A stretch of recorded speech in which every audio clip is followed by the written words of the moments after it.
Good evening. My name is Mark Haslam.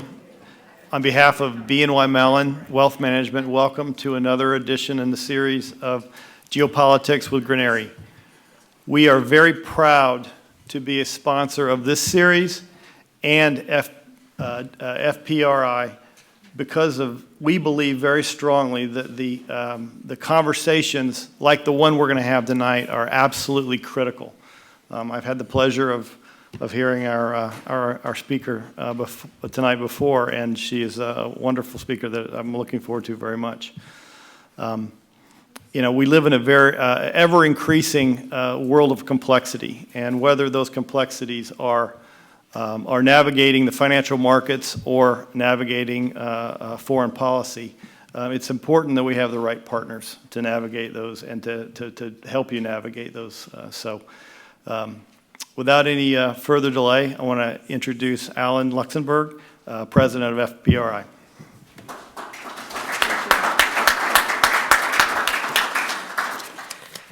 I don't have much to do tonight because I'm really turning the show over to Ron, but let me thank BNY Mellon Wealth Management. I'll take my hat off because Eli is directing me to do that because you can't see anything. And to thank Gwen Borowski and the National Liberty Museum for hosting the series Geopolitics with Granary. We've had a very interesting week at FPRI this week since our fellow Clint Watts testified at the Senate Intelligence Committee. It's really been quite extraordinary. He's been interviewed by Rachel Maddow, Erin Burnett, Chuck Todd, Wolf Blitzer, Joe Scarborough, Chris Matthews. He's been quoted in the New York Times, the Washington Post, and the Boston Globe. The eminent law professor at Harvard, Lawrence Tribe, likened him on Twitter to Joe Friday on Dragnet, which there is a likeness, so both in look and personality. So, and Nancy Sinatra tweeted a quote from Clint Watts on her Twitter page. So this has really been a week of firsts for FPRI, and it's one of the reasons we ask you to support our work going forward, and we thank you for joining us tonight. Let me turn it over to Ron, and also welcome back Jackie Deal, our Senior Fellow, who it is always a pleasure to host for programs like these. So thank both of you.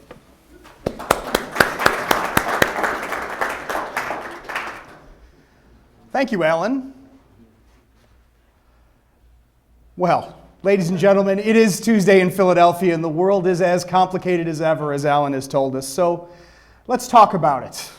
Welcome to the April 2017 edition of Geopolitics with Granary, FPRI's monthly discussion of international affairs. I am indeed Ron Granary, Executive Director of FPRI's Center for the Study of America and the West, your host and moderator of tonight's discussion. All of us at FPRI, thank you for joining us today, live and archived on the internet, and live this evening here on April 4th, 2017, at the National Liberty Museum in Philadelphia. It's a great pleasure to have you with us. In 2 days, an imperial potentate will receive the leader of one of the world's most modern and powerful nations in his gilded vacation palace, surrounded by loyal clients and family retainers. If you're guessing that I am referring to a meeting between a powerful Asian leader and a major Western president, you would be correct, although the identities of imperial host and modern visitor are reversed. This coming weekend, President Xi Jinping of China will journey to Florida's own Xanadu, Mar-a-Lago, to meet with President Donald Trump. As befits the dynastic backdrop, President Trump has reportedly entrusted planning for this event at his stately Pleasure Dome to his son-in-law, Jared Kushner, who has added cultivation of China to the many other items in his portfolio, from Middle East peace to reinventing government. The Chinese have taken notice of this rather unconventional arrangement and established a back channel to the person they refer to as the Trump princeling, bypassing the State Department, which has already become something of a tradition in this administration. Mr. Kushner's assignment has led him at the same time to cut off different Chinese connections related to real estate, but he'll probably get back to those shortly. This Chinese visit, however, comes at a time when the Sino-American relationship is very much in flux, both internationally and domestically. President Trump campaigned by attacking China for a range of nefarious deeds, from currency manipulation and job stealing to the failure to rein in a troublesome North Korea.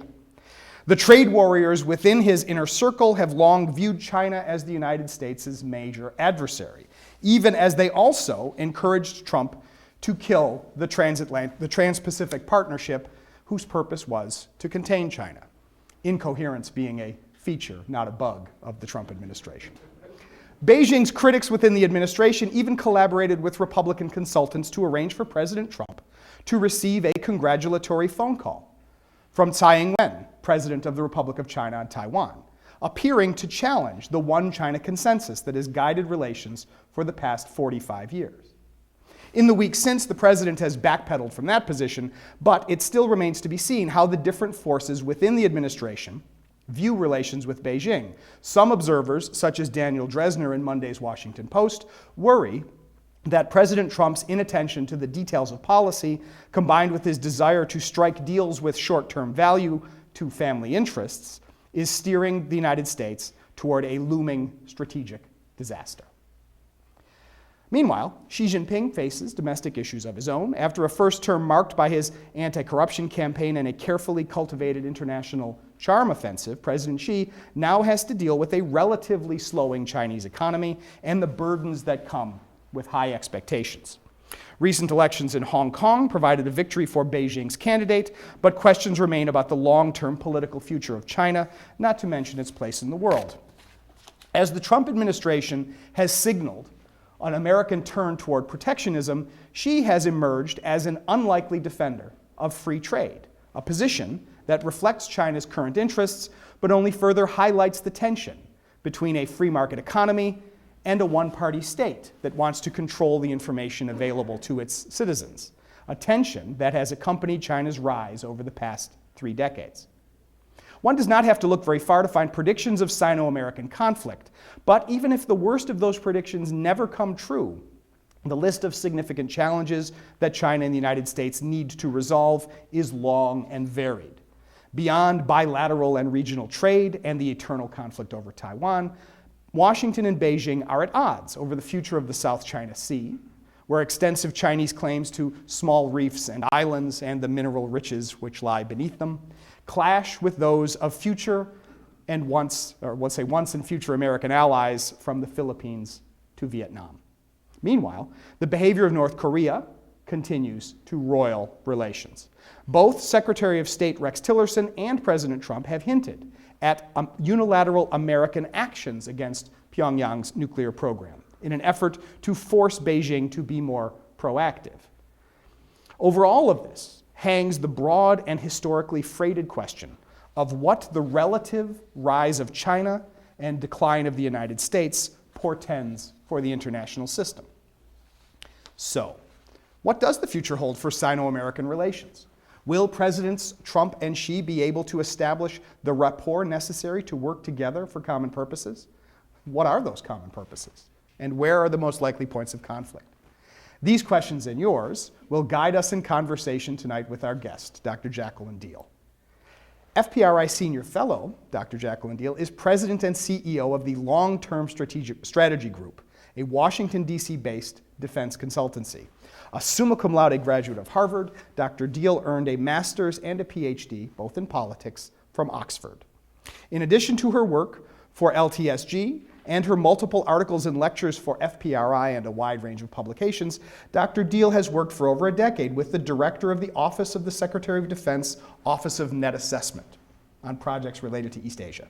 Recent studies include an analysis of the security implications of alternative Chinese futures, an assessment of China's capacity for technological innovation, and China's energy security strategy.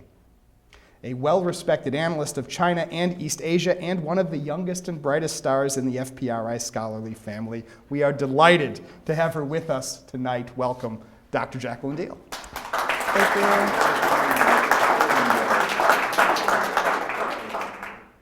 Ron, when you said you're the director of the studies for America and the West, are we now extending as far west as the Western Pacific and East Asia? If you keep traveling west, right, you follow the setting sun, right? Okay. Well, It's great to be back at FPRI. It's great to be back in this venue where I think I spoke about a year ago. I always love coming to Philadelphia and hearing from the bright, very well-informed audiences that FPRI consistently draws. So thank you all for coming, and thanks for hosting me. I was a little unprepared for the degree to which you put the politics back in geopolitics.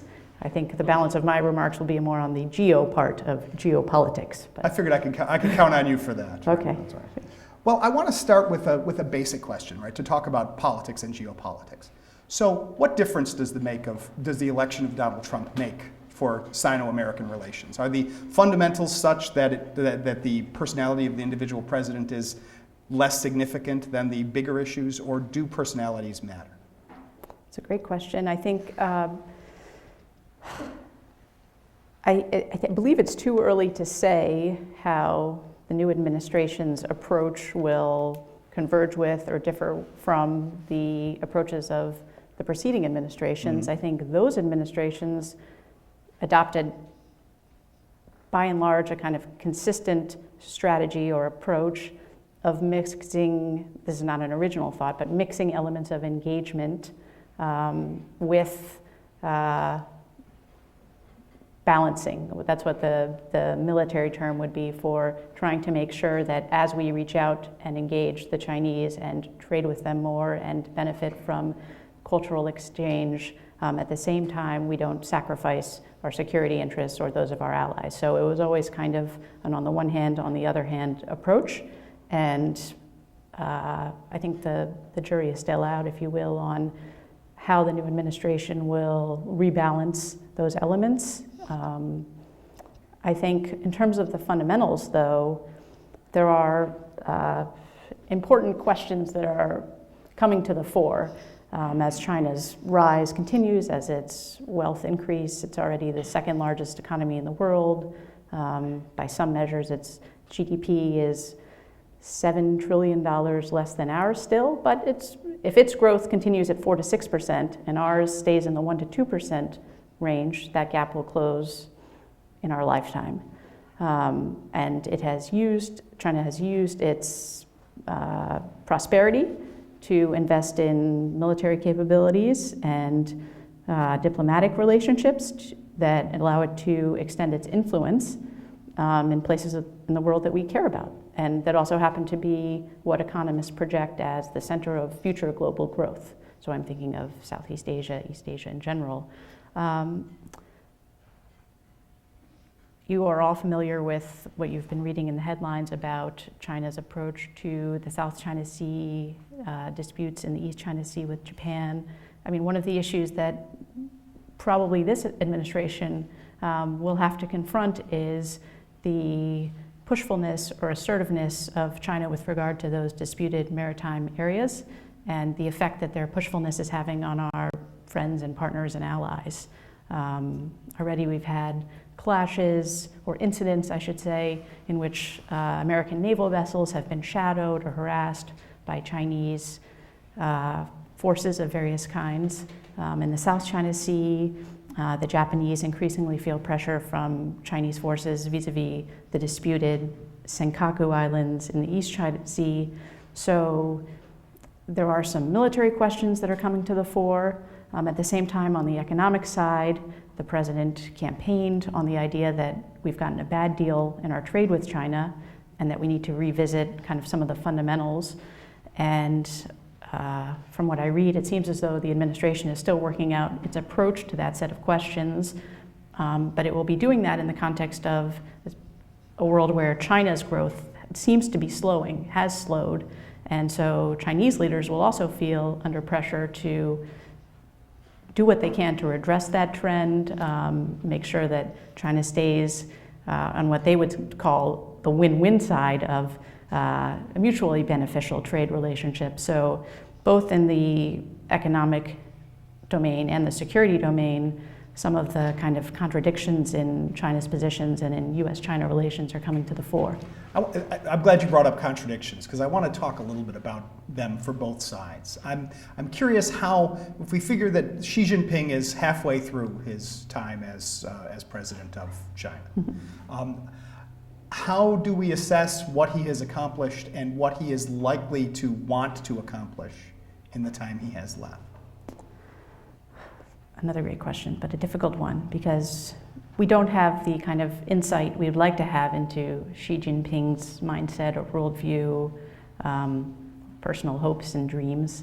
My sense, though, is that he has to be worried primarily about his status as the leader of the Chinese Communist Party at a time when he's embarked on a very significant anti-corruption campaign. So he first came into the general secretaryship in 2012 and embarked on a campaign that has, at this point, I think, led to the arrests or investigations of 1 million Communist Party members so far. And he has indicated that the anti-corruption campaign will continue. And best I can tell from the outside, trying to infer what's going on, I think he has a mix of motives, a range of motives in this pursuit. But I think number one is securing his power and consolidating it. Number two is addressing the radical inequality that has emerged in China in the period of its economic rise. And I think signaling to the Chinese people that to the extent that the richest people in China have gotten their gains through their connections and through under-the-table dealings, he as the preeminent leader is doing something about it. And I think, again, the jury is still out on how effective his campaign within China to paint himself as the person who's cleaning up the Communist Party Act, how that is being received or how far he can succeed with that. Do you think, what's your sense of the degree to which we can debate, or he can debate, how successful he has been? How significant is public perception of his campaign for the stability of the Chinese regime? If China continues to grow economically, do the Chinese much care about these questions? Well, I think the issue is China isn't going to grow as fast economically, and it used to be the case that they explained their 8% growth target on the basis of this is the level of growth we need to ensure that there won't be unemployment, and unemployment is one of the causes of the Tiananmen Square demonstrations that happened in 1989, a situation they always want to avoid. At the same time, now they've kind of acknowledged or settled into roughly 6% growth, and lots of analysts have questions about whether their growth is even that high. And China is graduating roughly 7.5 million graduates a year, and at least a couple of years ago, the official figure on their unemployment was 15%, and some people speculated that it was as high as 30%. So you have this pool of talented or bright young people who are coming out of school, and they've worked very hard to get where they have gotten, and the opportunities don't seem to be there. Or at least the opportunities that people would have had 10 years ago don't seem to be there. I mean, China's growth is definitely slowing, so Xi Jinping will be under pressure. And when the pie is no longer growing, or when it starts to shrink, the fights over pieces of it, I think, get more intense. I will come back to Chinese domestic politics, but to keep up the parallelism here, to think about where we've gotten with American policy. What practical consequences do you think have resulted from the Obama administration's announced pivot to Asia? And related to that is, did we pivot to Asia, and should we pivot to Asia? Well, as you know, when that policy was rolled out, I believe in 2011, and then there was a debate about whether it should be called the pivot, because that implied that we were moving away from one place and back to another, and maybe we never left, and also maybe we weren't leaving the one place. So it became controversial, and now we're supposed to call it the rebalance, or maybe we can call it the pivot again. But in any case, I think the main effect of it, or one of the primary effects that's neglected, is that it was a big deal in Washington, I think for the Defense Department, to hear that the White House believed, the executive branch believed, that East Asia was extremely important, even as we were still fighting wars in the Middle East and dealing with the problem of the war on terror. the signal was sent from the highest levels, it's now time to focus on priorities in East Asia. And so of course, we have to keep faith with our troops in the Middle East, and we have to make sure that we win the wars that we're fighting, but the future is there, and so we have to figure out a way to address the challenges and opportunities in the Asia-Pacific region. And so I think as a kind of high-level message to Americans or to people in the US government about how to prioritize, I think the pivot had a major effect. In terms of its impact in Asia Pacific, where I think it was aimed, or the other place it was aimed, another place it was aimed, I think the effect was much more mixed. You can point to some accomplishments that are important, like increased access to rotational bases in Australia, an agreement with the Philippines, that would allow us to help them build out bases there and then rotate through them. More progress in the relationship with the Japanese and our defense guidelines that apply to our security cooperation with Japan. At the same time, I think the fact that we announced that we were going to relatively shift our focus and platforms, assets, defense assets to Asia Pacific at a time when to the rest of the world and to the region it looked like China was growing really fast and we were at best kind of staying roughly the same size or shrinking and focused diverted to the Middle East. I think the optics of that were such that it didn't really look to the locals necessarily like we were all of a sudden in full force in the Asia Pacific in their neighborhood in a way that was responding to the rise of China. And obviously now there's, on the one hand, the administration has said it's going to invest significantly in our military, which maybe will create resources for us to fulfill the pivot in the sense of making an impression that we really are in Asia Pacific in a big way and there to stay. There was also the economic elements of it that were wrapped up in the Trans-Pacific Partnership Agreement. And the new president, President Trump, said that he was opposed to that agreement and wanted to proceed in more of a bilateral way with trade agreements.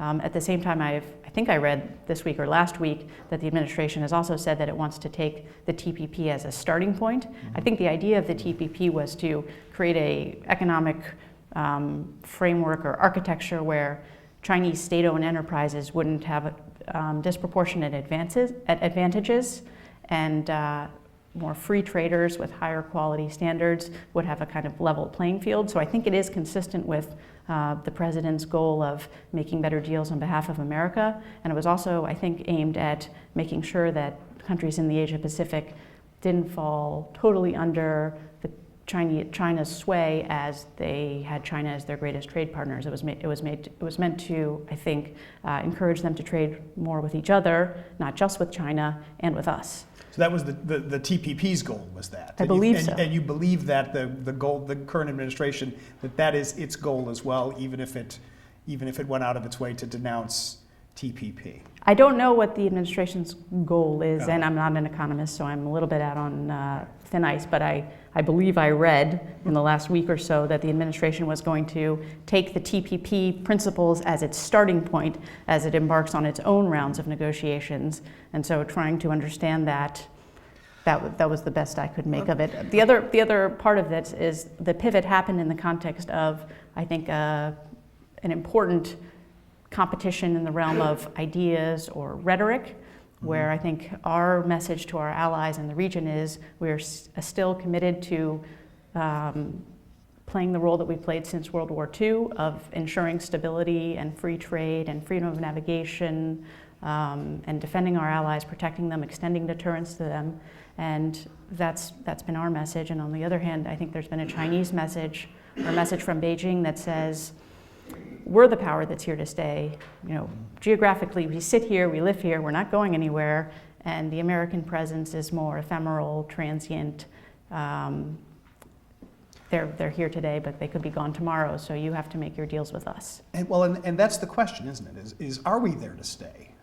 If we talk about relative economic and relative military power, right? The United States is a global power, but the closer you get to China, the more China's power is apparent. And so the question is are we really there to stay? Can we really hope, the United States, can it really hope to maintain the position that they've had since 1945? And then an even more complicated question, right? Should that be the goal of American policy, right? I mean, or is this the time to strike a bilateral deal with the rising power? Those are huge, deep questions. They are big, deep questions. I'm thrilled and honored to be on the receiving end of them. I think... I'm just glad I get to ask them and I don't have to answer them, Jackie. Just with regard to whether it's possible for the United States to maintain a presence, I think certainly the way trends in technology and trends in military modernization have gone, we face an increasing threat to our conventional, traditional way of projecting power in the world in the form of what some people have called China's counter-intervention forces. It's constellation of intelligence, surveillance, reconnaissance platforms that allow them to identify targets and then pair those capabilities with strike weapons, missiles that they can use to attack the platforms that the United States has used to project power traditionally for a very long time, over decades. We've used our Navy, we've used local bases, so we've used aircraft carriers on which we've put aircraft with relatively short range, and we've used bases where we've stationed aircraft, again, with relatively short range, as the way that if we decide we need to get involved in a conflict somewhere very far from our shores, that's the way we do it. And we tend to engage in a pretty lengthy buildup before we start fighting, where we're moving men and materiel to the region or on ships, either to bases in the region or on ships. And that creates big, juicy targets for these counter-intervention forces that the Chinese have developed. So if we want to, if we believe that that's an important threat, and we want to maintain our ability to project power and influence militarily in East Asia, we have to figure out alternative approaches. And that, I think that work is ongoing. And let me say, I'm not pessimistic about our chances.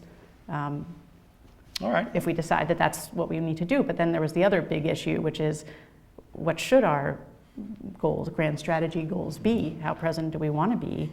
And this is way above my pay grade. Right. But I think the idea that we want a world that's where countries don't settle their disputes through the use of force, they or might or coercion, they instead turn to international law.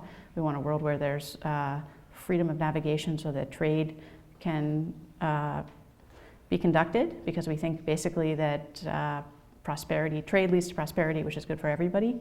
I'm not sure that any of those kind of fundamental principles have been overthrown.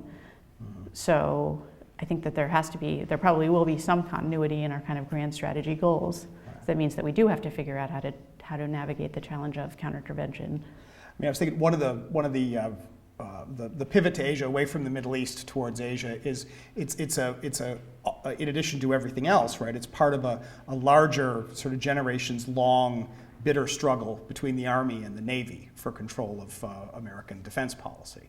I say that somebody's worked at the Pentagon, you know how bitter those struggles can be, right? That's leaves a lot of other things behind. But speaking of bitter struggles, what's the state of the one China policy? After Trump's phone call with Tsai Ing-wen and then his rhetorical climb down from that? That's totally different from the Army versus the Navy. It is. So let me pivot. I just had to say, I'm going to help you pivot on that. Thank too, you. Right? I think what people don't often consider or maybe even know about the one China policy is how old it is. Mm-hmm. We sometimes think of it as a policy that we embraced in 1979 after the rapprochement between the United States and the People's Republic of China, the mainland, or as a policy that we adopted after the end of the Chinese Civil War in 1949. But really it goes back at least to 1899, when Secretary of State John Hay, at a time when imperial China, the last dynasty, the Qing dynasty, was very weak, And it looked like China was in danger of being kind of clawed apart by various countries that had treaty port access and were present in various parts of China. It was the American policy, I think in consultation with the British, that the best hope for everyone to be able to continue to trade with China and to avoid a big war was for China to stay whole and unified. And so part of our open door policy at that time was, it was a one China policy. And we worked with our partners in Europe to try to promote that. Not everyone agreed with us, and things didn't turn out so well for the Qing dynasty, notwithstanding our efforts. But it's been a kind of continuous American, strand in American thinking about China, that there should be one China at some geographic whole. At the same time, after the end of the Chinese Civil War, the one China that we recognized, I believe, was the KMT regime on Taiwan. And I think for the Chinese, or for the mainland, for the PRC, after the 1979 rapprochement, there was a hope that eventually they could, Beijing, the PRC, the Chinese Communist Party-led PRC, could, what they would consider to be, recover Taiwan and make Taiwan part of one China. And I think their hopes have been disappointed on this score. They have missiles facing Taiwan and plenty of, I think, expeditionary warfare campaign plans to take Taiwan, but they also have engaged in a program of economic engagement with Taiwan, and I believe that they thought that through economic engagement and the kind of latent threat of PRC force, they could maybe de facto incorporate Taiwan, or maybe they would say reincorporate Taiwan. But the trends in that regard are very negative for Beijing, as far as I can tell. The latest public opinion polls that I've seen say that 90% of the people on Taiwan think of themselves as Taiwanese, not Chinese. And that trend is even more pronounced in younger people in Taiwan. So only, I think it was 2.6% of people in their 20s in Taiwan think of themselves as mainland Chinese as opposed to Taiwanese. So to the extent that the mainland thought that if we trade with them and we have tourism and exchange, we can kind of bring them in. In fact, maybe the opposite has occurred, which is the more that people in Taiwan have interacted with people from the mainland, the more they've sort of sensed their own identity or discovered the differences in their backgrounds and their identity. But I guess it becomes a real political question. Right? One could imagine, say, the relationship between Taiwan and the PRC becoming similar to the relationship, I don't know, between Germany and Austria, right? Two countries that speak the same language, that have a lot of connections, that visit each other all the time. But the longer-term idea of becoming one country would go away. One could imagine that, but it's hard to imagine anybody saying that's anybody in a responsible position saying that's what they're willing to accept. And so I'm curious, how do we think that the current status quo, where the reality is separation is permanent, but the reality is also that nobody thinks politically they can say that separation is permanent? Do we see this as we're just gonna wait for the generation of people who remember one China to die out? You mean, will there be a war? Or Well, because I think a war is very unlikely, right? A war is very unlikely, and the presidents of the PRC and the ROC getting together and shaking hands and saying, you know what, let's just recognize that we're going to be friendly neighbors and separate countries forever. That seems also unlikely. Yeah. And so we're left with this interesting status quo where the division is real, but everybody agrees to maintain at least the. I don't want to be too cynical, right? But let's just say they maintain the appearance that they want this to change. And so that's why when President Trump takes a phone call from Tsai Ing-wen, it's a big deal. But then it's not a big deal because everybody realizes that it's only a big deal because of the implication that somebody might actually imagine a break with the current status quo. And then as soon as everybody says, no, the status quo is what's important, then it settles back down. Well, I think, the issue of the analogy between Germany and Austria and PRC and Taiwan, or ROC, is now, these days, when everybody gets along in Europe, it's because they basically fundamentally have the same kind of political system and values and buy-in to the international system. And the problem across the strait is you're dealing with two very different political systems. True. And the Taiwanese have now had, the ROC has now had multiple changes of power between different parties. So they're an established, consolidated democracy. Right. And we have obligations under the Taiwan Relations Act to contribute to the defense of Taiwan that I think our record has been at best mixed on. So I don't discount that for as long as the CCP regime is running the PRC, to the extent that pressures builds up within China and there's concern that people across the strait or people in the United States or other rivals of China might take advantage of it, I don't discount the fact that there could be actually a heightened risk of some sort of crisis or conflict, especially if we do, whether or not we make better on our commitments under the Taiwan Relations Act, because that could have different effects. It could enhance deterrence, or it could, in the period where we've announced it but not executed, lead to heightened tensions.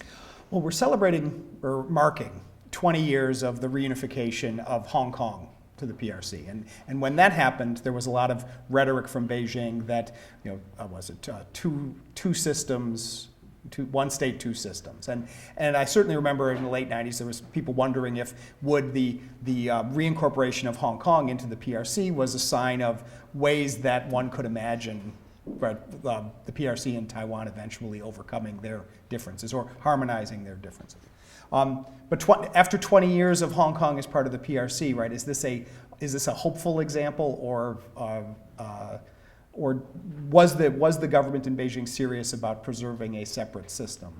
Well, Hong Kong? I think events seem to show that it's the latter, and there's been a lot of trouble between Beijing and Hong Kong. Crackdowns, disagreements over who's eligible to run for office, disappearances of people being abducted from Hong Kong and being taken to prisons in the mainland. So I think one of the biggest audiences for that set of interactions between Hong Kong and Beijing was in Taiwan. And I think that they saw the intensification of tension and the crackdowns and the arrests of dissidents and the continuing friction over whether Hong Kong can be autonomous and self-governing or not, as a cautionary tale. So I want to open the floor to questions from the audience, and I want to institute a new rule here at Geopolitics with Granieri, and that is the first question goes to somebody who has never been in the audience at Geopolitics with Granieri before. So if it's your first time here, raise your hand and you have a question, and the floor is yours. I see somebody right there. Hi. So my question is, first of all, thank you for a really engaging discussion. I appreciated it. And thank you, Dr. Deal, for your insights. My question has to do really with a moment in time where we are right now, where you have a new U.S. president and you have Xi Jinping, who is looking toward the upcoming Party Congress.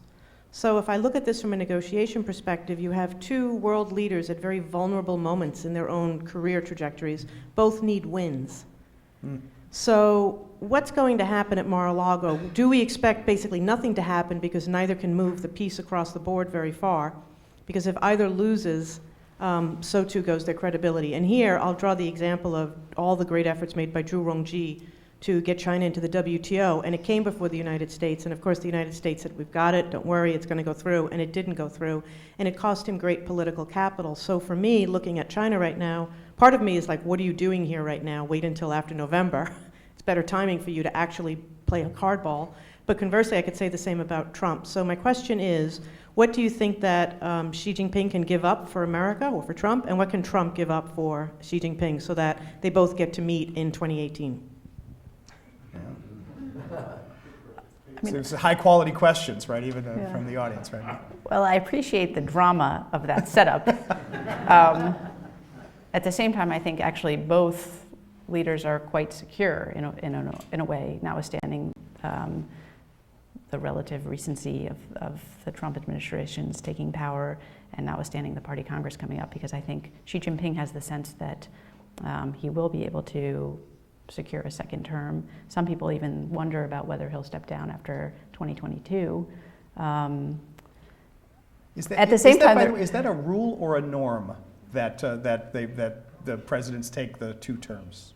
Is it formally written down that he's not allowed to, or is it just that nobody has stayed beyond the 2 terms?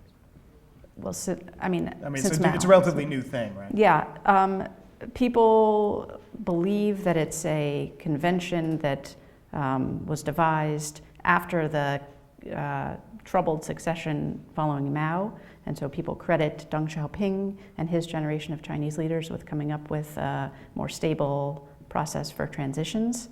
But I think one interpretation of the situation that has come out of Beijing recently is it's more of a norm than a rule, and they can be flexible about it. So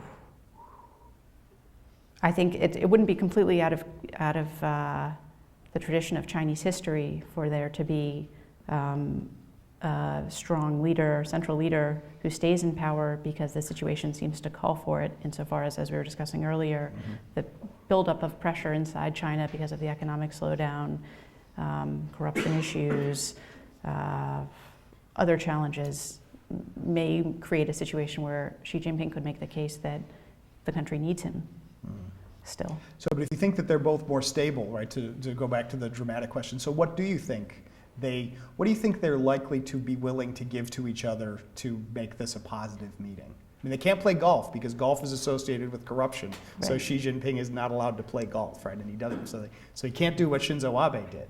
But what can they do? Well, I think this could be, on our part, a good faith effort to sit down and say, we have our differences, but we also have areas where it would be good for the world if we could figure out ways to cooperate.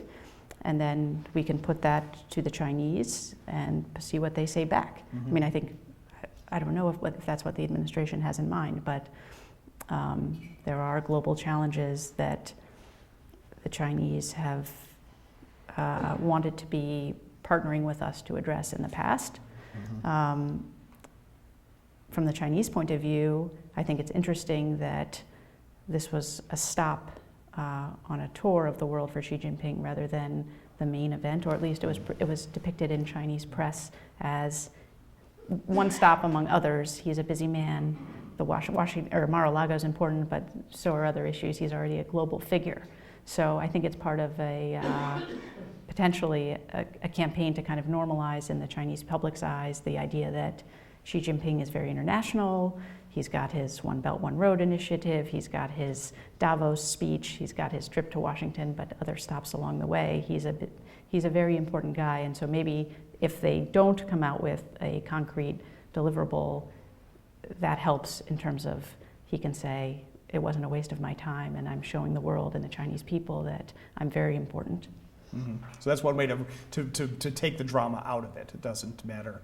It doesn't have to have a spectacular result. Yeah, well, there are discussions about whether some sort of new trade deal could come out of it, or the beginnings of architecture for a new trade deal, or new policies with regard to the DPRK regime, or commitments not to use force in various. There are all sorts of speculations about what could come out of it, and I just don't know which, if any, are realistic.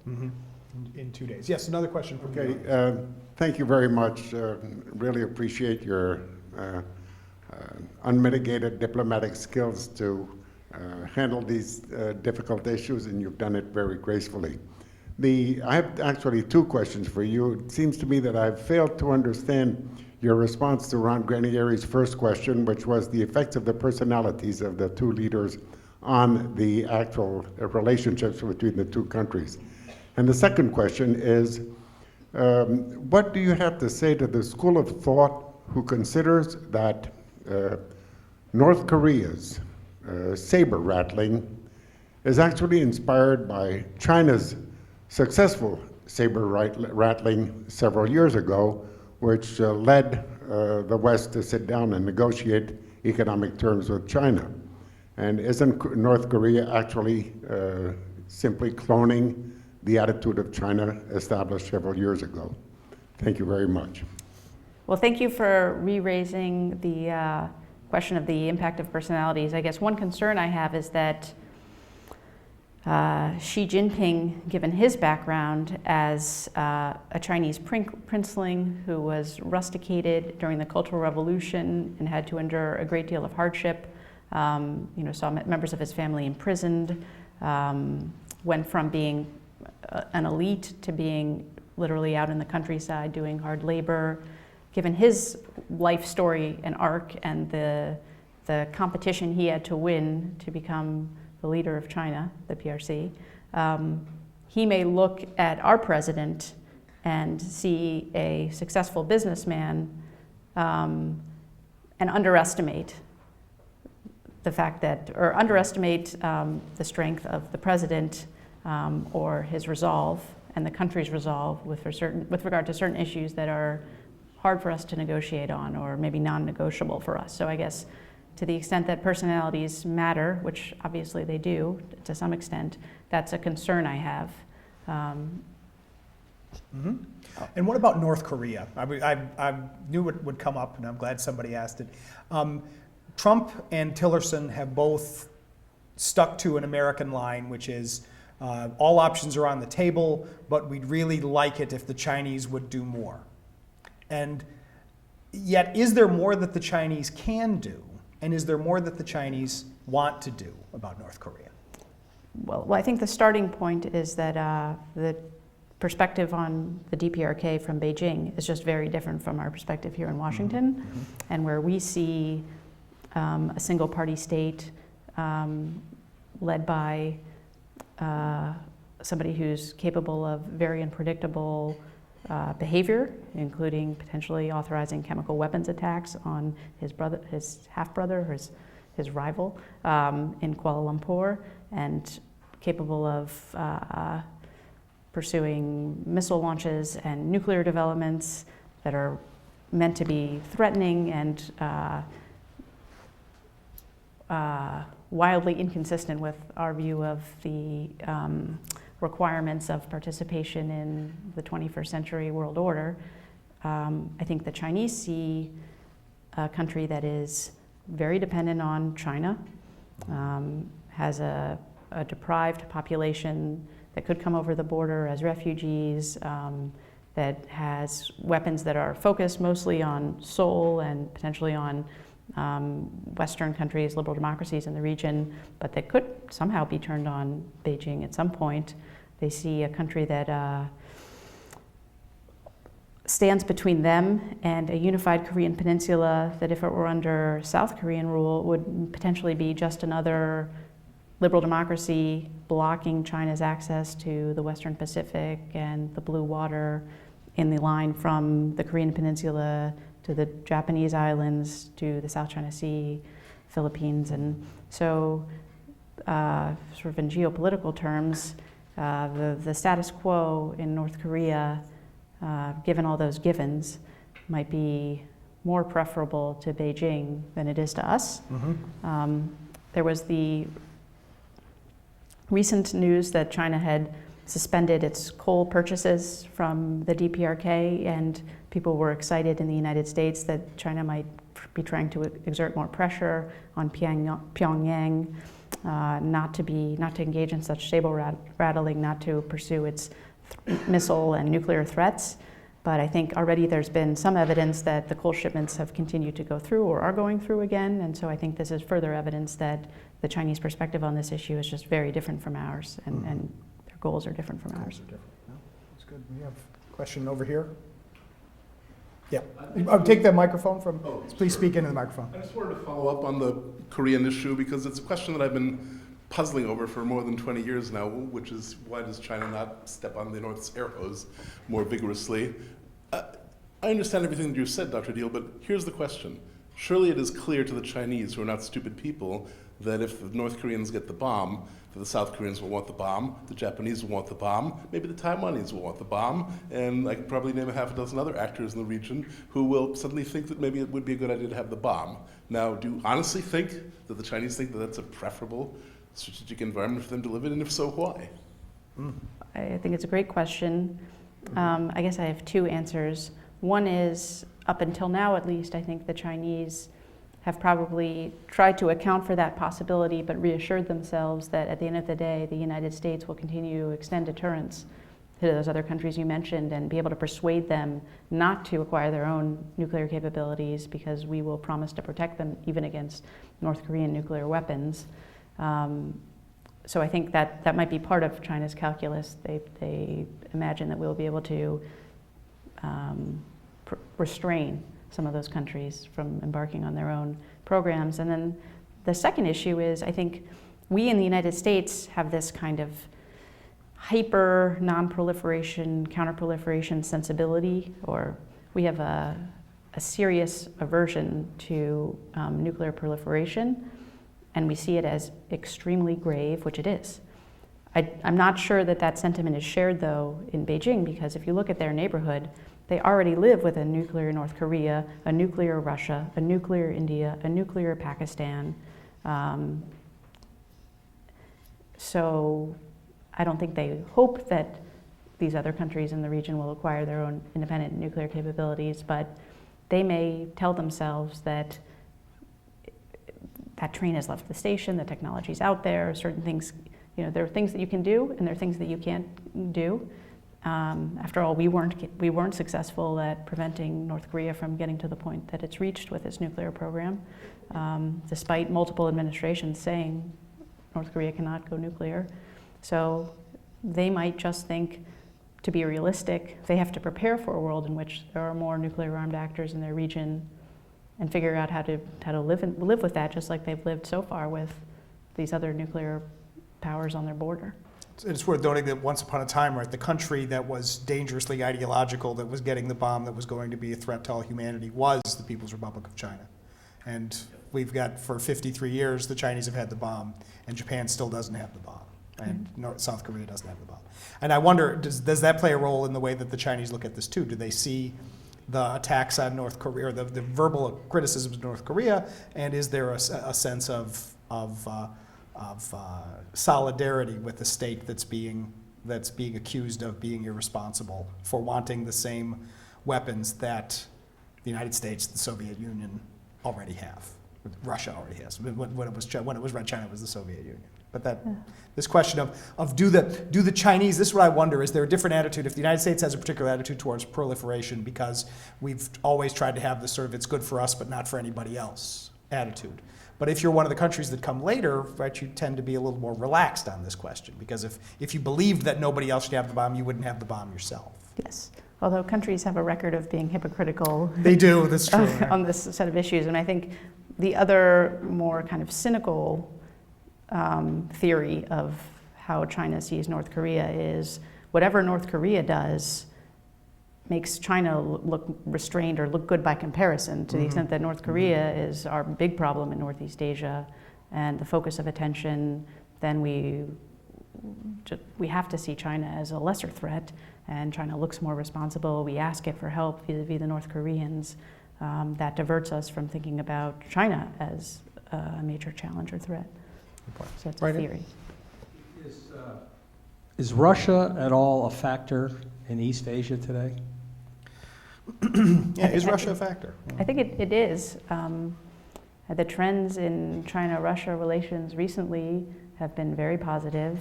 I think the latest news is they've come to an agreement on trade that will allow them to bypass the use of the dollar.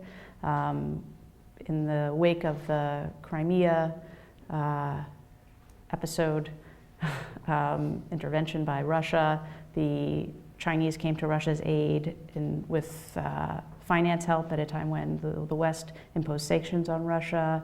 China and Russia came to an agreement over energy that they had not been able to reach, so the Chinese will be purchasing Russian energy, gas.